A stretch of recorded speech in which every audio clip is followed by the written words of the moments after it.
오늘도 귀한 찬양 진심으로 감사드립니다. 우리 찬양대가 여러분 앞에 하나님 앞에 영광 돌리면서 축복한 그대로 여러분의 삶에 임하시고 이루어지기를 진심으로 축복합니다. 한 주간 평안하셨습니까? 네. 한 2주 연속 계속해서 혹독한 추위가 계속되고 있는 것 같습니다.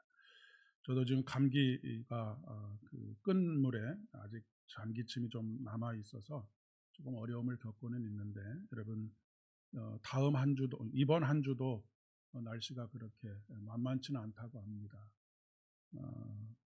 건강 관리 잘 하실 수 있기를 바랍니다.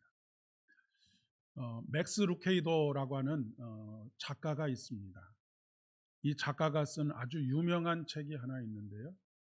너는 특별하단다라고 하는 그런 제목의 책입니다. 줄거리는 대충 이렇습니다. 나무 인형들이 모여 사는 웸믹이라고 하는 동네가 있었습니다. 아주 다양한 모습의 나무 인형들은 누가 만들었느냐면 언덕에 살고 있는 엘리라고 하는 목수 아저씨가 이 다양한 인형들을 만들어서 동네를 이루어서 살고 있었습니다. 이 동네에 이 웸믹에 사는 이 사람들의 나무 인형 사람들의 하루 일과는 무엇이냐면 사람들에게 스티커를 붙여주는 것이었습니다. 나뭇결이 매끄럽고 색깔이 잘 칠해진 웸믹들에게는 별표 스티커를 붙여줬고, 또 나뭇결이 거칠고 칠이 벗겨진 웸믹들은 잿빛 점표를 찍어 주는 일을 그 동네에 있는 모든 웸믹들이 하루 일과였었습니다. 주인공인 펀치넬로라고 하는 소년이 있는데, 이 소년은 온몸에 잿빛 그 점표 투성이었습니다. 남들처럼 좀 높이 뛰어보려고 노력도 했지만 늘 넘어졌습니다. 그래서 여기저기가 다 까지고 본래 칠해졌던 칠들이 다 벗겨지고 몰골이 조금은 보기 흉한 그런 모습들로 변해가고 있었습니다. 그렇게 될 때마다 다른 웸믹들이 달려들어서 그에게 잿빛 점표를 찍어댑니다. 이 펀치넬로는 낙심이 되고 외로웠고 힘이 들었습니다. 그래서 펀치넬로는 자기 자신을 생각하기에 나는 좋은 나무 사람이 아니다 라고 스스로 깊은 자괴감에 빠져서 살고 있었습니다. 그런데 어느 날 루시아라고 하는 여자아이를 만나게 됩니다.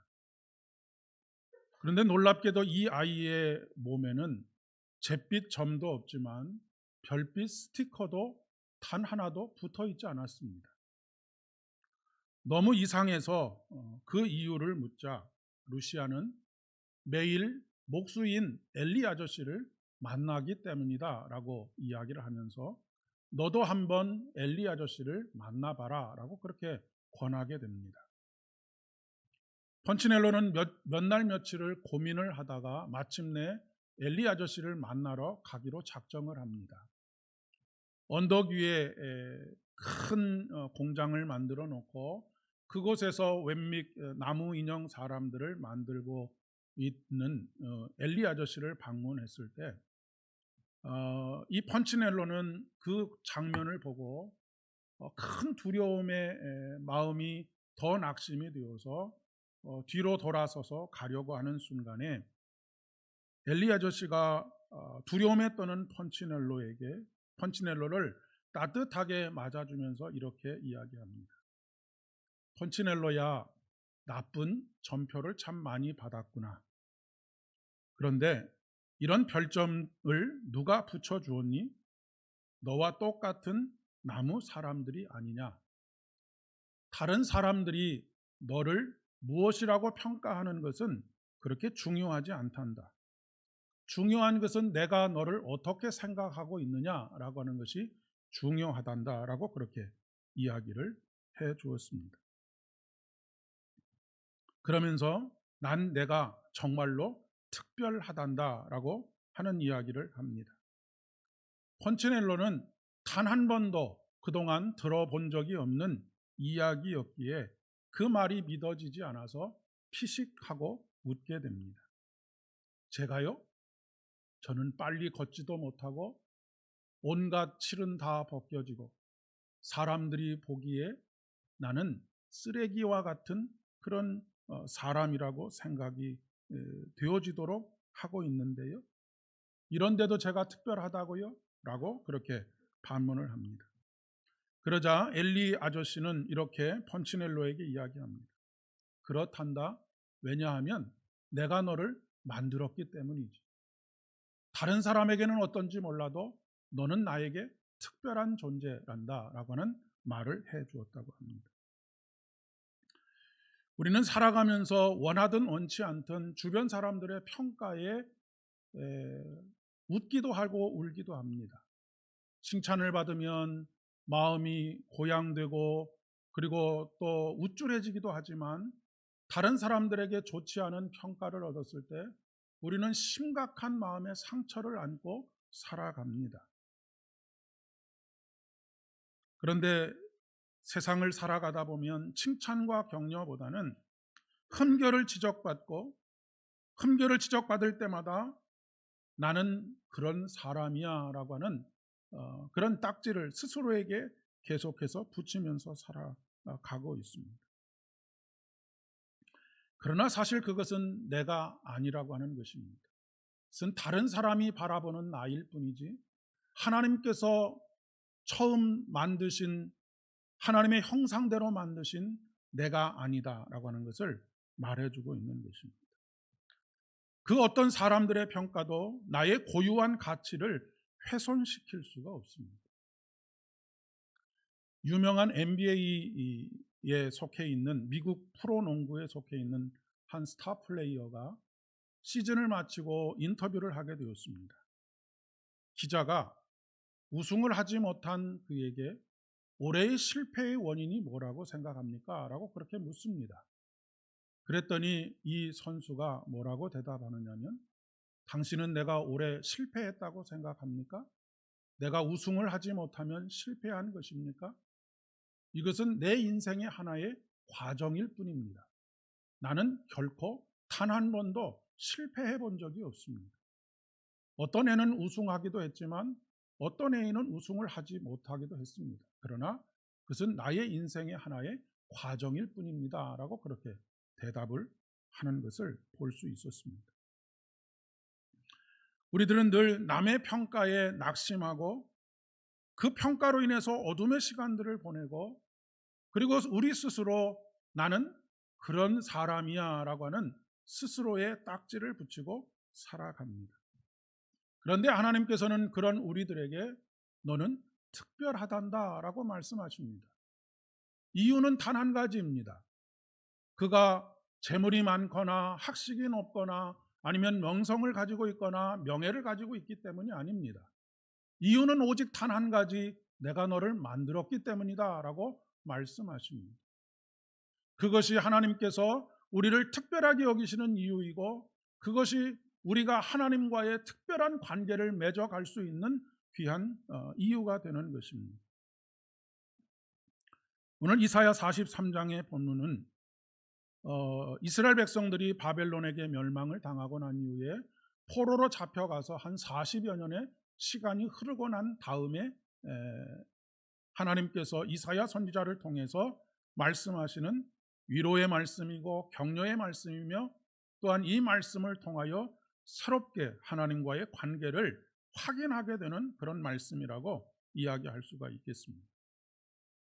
이스라엘 백성들은 40여 년 전에 절대로 우리는 하나님의 선민이기 때문에 이 나라와 민족이 멸망당하는 일은 없을 거야 라고 그렇게 생각하는 와중에 그들의 죄와 허물이 하늘을 찌르는 그런 죄와 허물이 되어서 비로소 멸망을 당하고 말았습니다.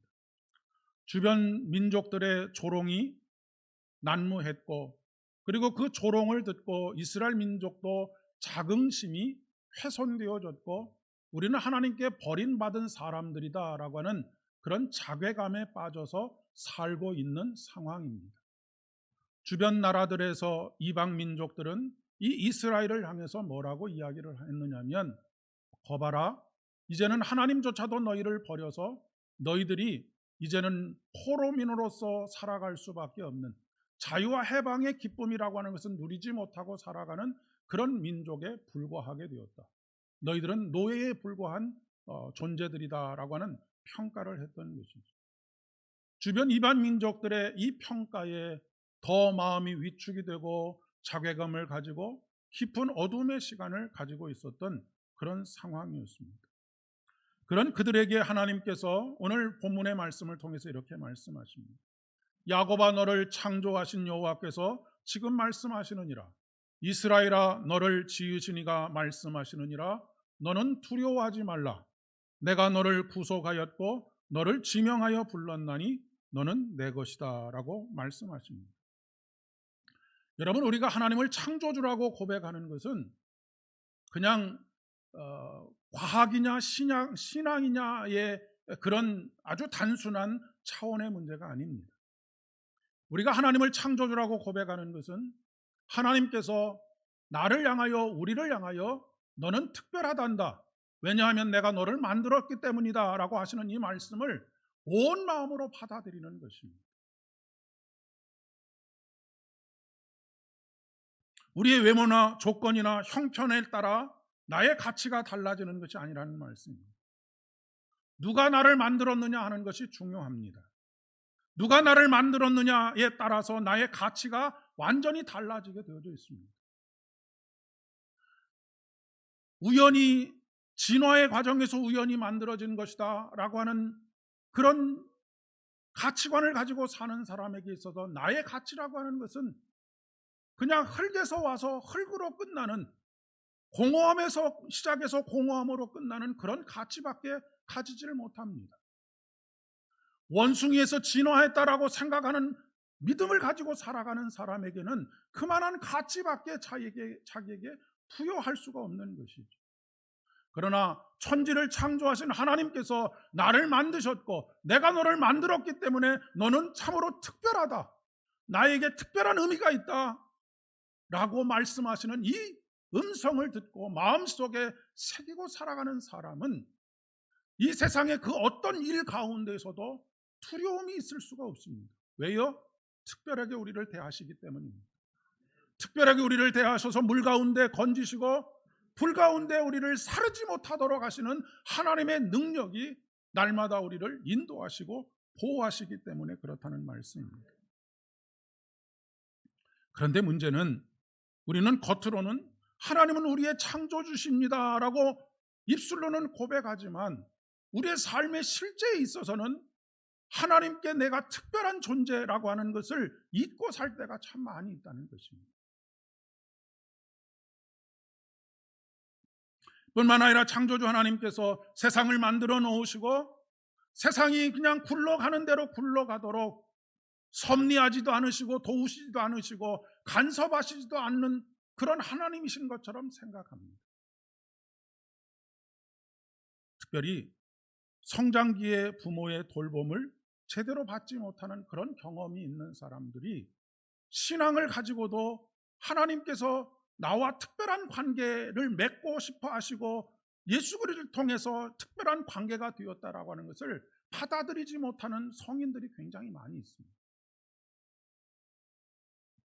하나님께서는 너는 두려워하지 말라, 내가 너를 구속하였고 너를 지명하여 불렀나니 너는 내 것이다 라고 말씀하십니다. 너는 내 것이다 라고 하는 말씀은 하나님께 특별한 의미가 있는 존재라고 하는 것입니다. 여러분, 모든 인간에게는 내 것에 대한 애착이 있지 않습니까? 남의 것은 아무리 크고 좋아도 부러워할 수는 있어도 그것에 애정을 쏟지는 않습니다. 그러나 내 것은 아무리 하찮은 것이라도, 다른 사람에게는 아무런 의미가 없는 것이라고 그렇게 생각이 되어도 내 것에 대한 애착이 있지 않습니다. 너는 내 것이다 라고 하는 말씀 안에는 바로 그런 하나님의 깊은 애정이 담겨져 있는 고백이라고 하는 말씀입니다. 여러분, 사랑하는 연인들이 물론 서로가 서로를 소유할 수 있지는 않지만 당신은 나의 것이야 라고 그렇게 이야기하는 것은 무엇입니까? 당신과 나는 다른 사람들과는 다른 특별한 관계, 특별한 의미를 가지고 있다라고 하는 그런 고백을 하는 것이 아니겠습니까? 이사야 본문의 배경은 아까도 말씀드렸지만 포로로 잡혀간 지 40년 정도가 된 상황 속에서 이제 포로 귀환의 소식을 들은 그런 역사적인 배경을 가지고 있습니다. 바벨론의 포로로 잡혀간 후에 40년이 지났는데 이 바벨론이 페르시아의 고레스 왕에게 침략을 당해서 완전히 망하게 됩니다. 바벨론의 느부갓네살 왕은 어떤 포로 정책을 썼느냐면 포로들을 각지에서 다 바벨론으로 잡아와서 그곳에서 자기들의 문화에 동화되도록 만들었고, 그리고 그곳에서 포로로서의 삶을 살도록 강요했습니다. 그런데 페르시아의 왕인 고레스 왕은 완전히 정반대의 정책을 썼는데 각 나라의 고유성을 인정해주고 이스라엘 민족뿐만 아니라 그동안 포로로 잡혀왔던 모든 민족들을 다 자기의 고향으로 돌아갈 수 있도록 하는 정책을 썼습니다. 그리고 특별히 이 이스라엘 민족은 요주의 인물들이었는데 왜 그랬느냐면 예루살렘 성전을 중심으로 해서 그들이 얼마나 강하게 뭉치는 민족인 것을 알았기 때문에 예루살렘 성전을 재건하는 것, 예배 공동체가 회복되는 것을 극도로 경계했습니다. 그리고 바벨론뿐만 아니라 이 이스라엘 주변에 있는 많은 나라들도, 민족들도 어떻게든지 예루살렘 성전이 다시 회복되지 못하도록 하는 수많은 괴계들을 꾸미고 모략을 통하여서 사분오열되도록 그렇게 만드는 일들이 계속되었다라고 하는 것입니다. 그런데 페르시아의 왕인 고레스 왕이 고향으로 돌아갈 수 있도록 자유와 해방을 선포했을 뿐만 아니라 이스라엘 민족들에게 너희들이 돌아가서 성전을 다시 재건해도 좋다라고 하는 칙령을 내려줍니다. 여러분, 그 포로로 잡혀갔던 모든 이스라엘 백성들이 환호성을 지르고 감격 속에서 민족의 독립과 해방을 기뻐해야 되었을 것이 당연한데 그들 대다수는 이것을 복된 소식으로 받아들이지를 못했습니다. 왜냐하면 지금 이제 겨우 40년의 삶을 통해서 겨우 이 땅에서 적응을 하고 삶의 터전을 약간 일구어서 살얼음판을 걷고 있는 것 같기는 하지만 일상의 안정을 조금씩 찾아가고 있는 이 상황에서 다시 폐허가 되어 있는, 여전히 폐허 속에 있는 예루살렘으로 돌아간다는 것은 그들에게 그렇게 환호성을 지를 만한 일이 되어지지를 못했기 때문입니다. 뿐만 아니라 바벨론으로부터 예루살렘까지의 거리가 대략적으로 한 1200km 정도가 되는데 이 1200km를 에스라 선지자 에스라 7장의 말씀에 보면 넉 달이 걸려서 이곳에서 바벨론으로부터 예루살렘까지 돌아왔다고 합니다. 그러니까 사람들이 하루에 한 10km 정도를 걸으면서 바벨론으로부터 예루살렘까지 왔는데 그 과정이 아주 험난한 과정인 것입니다. 요즘처럼 고속도로가 뚫려 있고 KTX가 다니고 이런 상황이 아니고 수많은 위험들이 도사리고 있고 강을 건너야 하고 또 뜨거운 한낮에는 40도 50도를 넘어가는 그 뜨거운 태양을 지나가야 하는 그런 상황 속에 놓여 있었기 때문에 그렇습니다. 그렇기 때문에 우리는 거의 대다수의 사람들이 포로에서 귀환했을 것이다라고 생각하지만 자유와 해방이 선포되었고 그 자유와 해방을 누릴 수 있는 이제 자유도 얻었지만 그들 중에 일부분만이 이 긴 신앙의 여정, 믿음의 여정에 나서게 되었던 것입니다. 자유를 얻었지만 자유를 선택하지 않으려고 하는 것입니다. 우리가 똑같이 믿음의 여정 속에도 마찬가지입니다. 하나님께서는 예수 그리스도의 보혈의 은혜로 말미암아 우리에게 죄와 사망의 권세로부터의 자유와 해방을 선포하셨습니다. 그리고 하나님의 말씀대로 순종하면서 살아가게 되면 하나님께서 매일의 만나와 하나님께서 우리에게 좋은 꼴을 먹여주신다라고 약속하셨음에도 불구하고 지금 예수를 믿기 전에 죄와 사망의 권세 속에 있을 때에 우리가 누리던 얄팍한 생활의 안정과 살얼음 판을 걷는 것과 같기는 하지만 그것을 잘 관리만 하면 내가 그래도 내 한 몸, 내 가족 건사하면서 살 수 있으리라고 하는 그런 마음의 생각들 때문에 죄와 사망에서 권세에서 우리를 구원하여 주신 하나님의 말씀대로 순종하는 일에 그 믿음의 길에 나서는 것에 머뭇머뭇거리고 그리고 마치 듣지 못한 것처럼 그렇게 여전히 내 삶을 살아가려고 하는 그런 일들이 비일비재하게 일어나는 것입니다.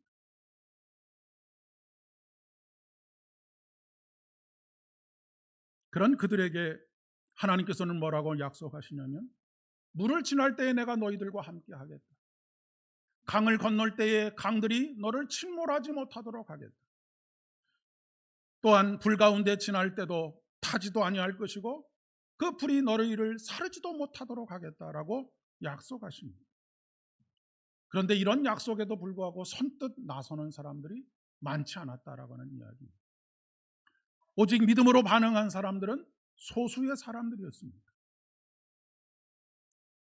여러분, 오늘 이 말씀 속에서 물과 불이 등장하는데 고대인들에게 뿐만 아니라 현대인들에게도 가장 두려운 것이 뭐냐 하면 물과 불입니다. 그래서 제일 무서운 사람이 누구입니까? 물불을 가리지 않는 사람이 가장 두려운 사람입니다. 그러니까 인간에게는 이 물과 불이 가져다 주는 근본적인 두려움, 걱정, 근심이 있다라고 하는 그런 이야기입니다. 인간이라고는 존재는 늘 불안과 걱정과 근심 속에서 살아갑니다. 늘 우리의 일상이 깨질리면 어떻게 하나? 하나님의 말씀대로 살고는 싶지만 하나님의 말씀대로 살겠다고 선택했다가 물과 불이 우리를 삼키고 태워버리면 어떻게 하는가? 라고 하는 염려와 걱정 속에 산다는 말씀입니다. 그래서 예수 그리스도의 십자가의 은혜로 죄와 사망의 권세에서 해방과 자유를 얻었음에도 불구하고 이 자유를 만끽하면서 살지 못합니다. 여전히 두려워하고 여전히 머뭇거리고 있죠. 하나님께서 분명히 내일 일은 내일이 걱정하도록 하라라고 말씀하셨음에도 불구하고 내일의 일, 모레의 일, 10년 후의 일까지 다 끌어모아서 오늘 걱정하는 것이 우리들의 모습입니다. 그런 우리들에게 시편 29편의 말씀을 통해서 하나님께서 얼마나 권능의 하나님이시며 능력의 하나님으로 물 위에서 물을 잔잔하게 하고 다스리실 뿐만 아니라 화염을 가르시는 능력의 하나님이신가라고 하는 것을 노래하고 있습니다. 자신이 경험한 하나님의 능력과 하나님의 위엄과 하나님의 권능과 그 소리에 있는 백향목을 꺾어버리는 능력에 대해서 신앙의 고백을 하고 있고 노래를 하고 있는 모습을 보게 됩니다. 여호와의 소리가 물 위에 있도다. 영광의 하나님이 우레소리를 내시니 여호와는 많은 물 위에 계시도다. 여호와의 소리가 힘이 있으며 여호와의 소리가 위엄차도다. 여호와의 소리가 백향목을 꺾으시며 여호와께서 레바논 백향목을 꺾어 부수시도다.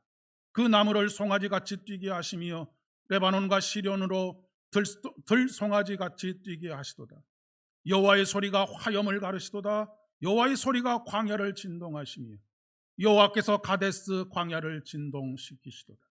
여호와의 소리가 암사슴을 낙태하게 하시고 삼림을 말갛게 벗기시니 그의 성전에서 그의 모든 것들이 말하기를 영광이라 하도다. 노래하고 있습니다.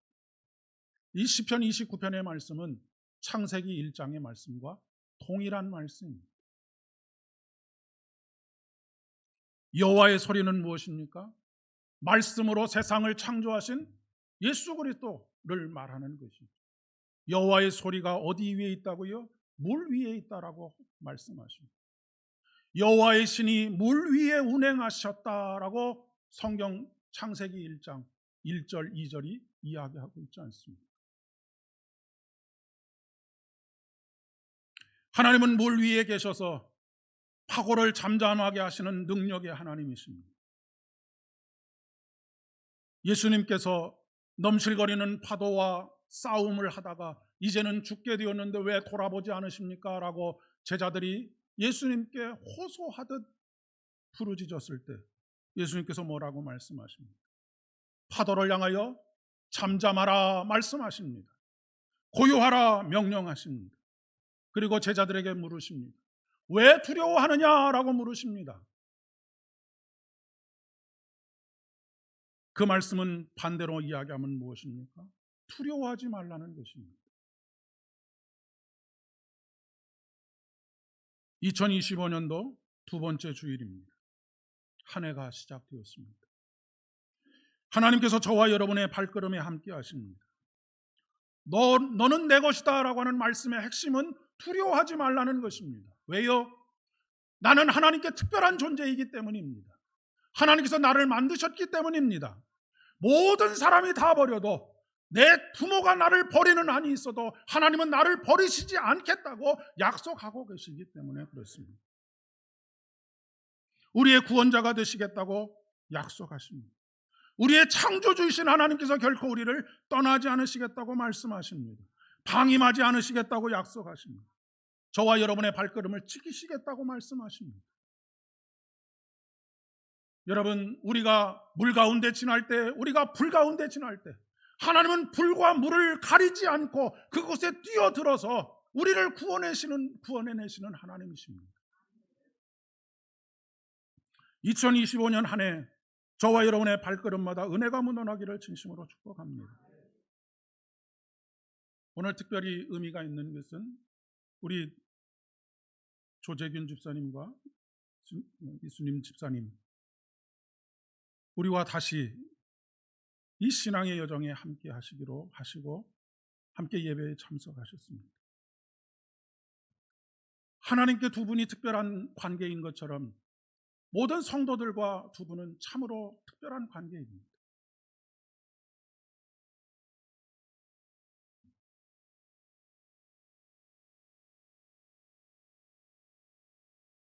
이제 아름다운 신앙의 공동체 안에서 우리가 창조주 하나님에 대한 신앙의 고백을 가지고 살아간다는 것은 이제 더 이상은 고아와 같이 떨어져서 사는 것이 아닙니다. 우리를 책임져 줄 그 어떤 이도 없는 그런 상황 속에서 우리가 사는 것이 아닙니다. 우리는 버려진 존재가 아닙니다. 아까도 말씀드렸지만 이번 주일은 주연절 첫 번째 주일이자 우리 주님의 수세주일이라고 말씀을 드렸습니다. 주연절이라고 하는 것은 우리 주님께서 공적인 삶을 시작한다라고 하는 것을 알리는 그런 주간입니다. 그것을 축하하고 기념하는 주간입니다. 그 일에 가장 첫 번째 예수님께서 하신 일이 무엇입니까? 세례 요한에게 세례를 받는 일이었습니다. 세례 요한에게 세례를 받는 일은 사실은 예수님께는 필요 없는 일입니다. 왜냐하면 예수님은 죄가 없으신 분이시기 때문입니다. 그럼에도 불구하고 예수님께서 세례의 자리로 나아가고 세례를 받으신 이유는 바로 오늘 하늘로부터 들려오는 이 음성을 통하여서 예수 그리스도가 하나님과 어떤 관계인지를 우리에게 선포하시기 위함이고, 또한 그 십자가의 길, 믿음의 길을 걸어가는 데 있어서 이것만큼 소중한 믿음의 고백이 없기 때문에 그렇습니다. 세례 요한이, 예수님께서 세례 요한에게 세례를 받으실 때에 하늘이 열리고 성령이 비둘기 같은 형체로 그의 위에 강림하셨다라고 기록하고 있습니다. 그리고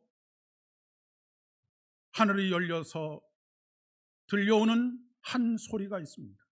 이는 내 사랑하는 아들이다. 내가 너를 기뻐하노라 라고 하는 말씀입니다. 오늘 우리들에게도 동일하게 하나님께서 말씀하십니다. 너는 내가 사랑하는 아들이다. 너는 내가 사랑하는 딸이다. 나는 너를 기뻐한다. 나는 너를 특별한 존재로 여긴다. 그러니 이제 공적인 삶, 신앙의 삶, 믿음의 삶, 2025년 한 해를 살아가는 너의 삶, 나와의 이 특별한 관계를 항상 확인하면서 살아라. 아까 루시아라고 하는 여자아이가 자기가 그 어떤 사람의 평가에도 자고하지도 않고 스스로 자기 자신의 영혼을 깎아먹지도 않고 아무런 스티커도 없이 자신의 삶을 걸어가게 되는 것처럼 이번 한 해가 여러분에게 그런 삶이 되기를 진심으로 축복합니다. 그 가운데 이스라엘 백성들이 바벨론에서 이스라엘까지 오는 과정에서 경험했던 물과 불을 건너야 할 수도 있고 그 가운데를 지나야 할 때도 있을 것입니다. 그러나 여러분, 중요한 것은 두려워하지 말라는 것입니다. 내가 너와 함께 하겠다. 내가 너를 불 가운데서 건져내고 사르지도 못하도록 하겠다. 이 하나님의 보호하심과 인도하심이 저와 여러분에게 있음을 기억하십시오. 기도하겠습니다. 은혜가 풍성하신 주님, 우리는 여전히 죄와 사망의 권세에서 완전히 자유하지 못하고 살아가는 어리석은 사람들인 것을 고백합니다. 그런 우리들에게 오늘 하늘을 열려지고 다시 우리에게 들려주시는 그 한 말씀, 너는 내 것이다. 너는 나에게 특별한 의미가 있단다. 너는 내가 사랑하는 아들이고 내가 사랑하는 딸이다. 내가 너를 기뻐하노라. 이 음성이 2025년 한 해를 달려갈 수 있는 우리의 근거가 되어줄 수 있도록 은혜를 더하여 주옵시고, 그 어떤 삶에 직면하게 될 어려움 속에서도 두려워하지 말아라. 내가 너와 함께 하겠다. 내가 너를 건져주겠다. 그 어떤 것도 너를 사르지 못할 것이다. 약속하시는 주의 음성을 날마다 듣게 하여 주옵소서. 여호와께서 자기 백성에게 힘을 주시며 여호와께서 자기 백성에게 평강의 복을 더하시리라 노래했던 시인의 노래처럼 아버지 하나님, 우리에게 평강의 복을 더하여 주시옵소서. 예수님의 이름으로 기도드립니다.